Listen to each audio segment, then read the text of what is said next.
اور منسی کے قبیلہ کا حصہ کوڑا ڈال کر یہ ٹھہرا کیونکہ وہ یوسف کا پہلوٹا تھا، اور چونکہ منسی کا پہلوٹا بیٹا مکیر جو جلعاد کا باپ تھا جنگی مرد تھا، اس لیے اس کو جلعاد اور بسن ملے۔ یہ حصہ بنی منسی کے باقی لوگوں کے لیے ان کے گھرانوں کے مطابق تھا، یعنی بنی ابیزر اور بنی خلق اور بنی اسریل اور بنی سکم اور بنی افر اور بنی سمیدہ کے لیے یوسف کے بیٹے منسی کے فرزند نرینہ اپنے اپنے گھرانے کے مطابق یہی تھے۔ اور صلہ فہاد بن افر بن جلعاد بن مکیر بن منسی کے بیٹے نہیں بلکہ بیٹیاں تھیں، اور ان کی بیٹیوں کے نام یہ ہیں ملاح اور نوآ اور حجلہ اور ملکہ اور ترزا۔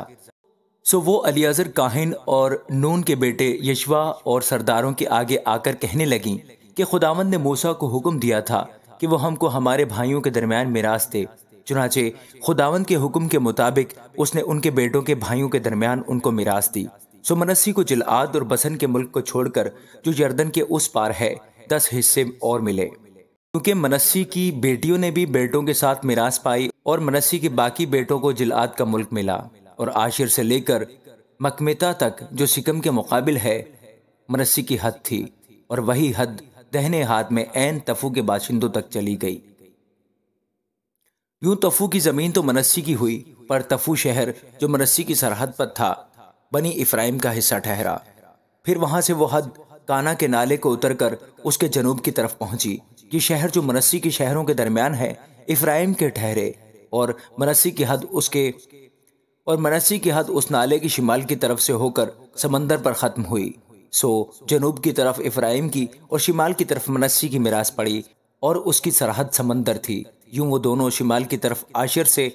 اور مشرق کی طرف اشکار سے جا ملی، اور اشکار اور عاشر کی حد میں بیت شان اور اس کے قصبے، اور ابلیعام اور اس کے قصبے،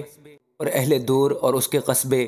اور اہل عین دور اور اس کے قصبے، اور اہل تاناک اور اس کے قصبے، اور اہل مجدو اور اس کے قصبے، بلکہ تینوں مرتفع مقامات منسی کو ملے۔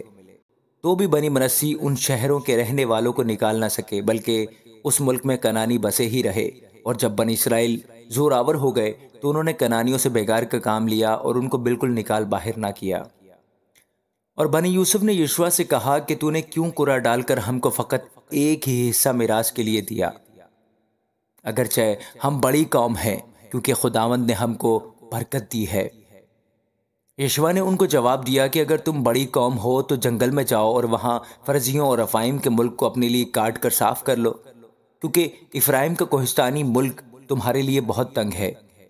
بنی یوسف نے کہا کہ یہ کوہستانی ملک ہمارے لیے کافی نہیں ہے، اور سب کنانیوں کے پاس جو نشیب کے ملک میں رہتے ہیں، یعنی وہ جو بیت شان اور اس کے قصبوں میں ہیں، اور وہ جو یزرعیل کی وادی میں رہتے ہیں، دونوں کے پاس لوہے کے رتھ ہیں۔ یشوع نے بنی یوسف یعنی افرائیم اور منسی سے کہا کہ تم بڑی قوم ہو اور بڑا زور رکھتے ہو، تمہارے لیے فقط ایک ہی حصہ نہ ہوگا،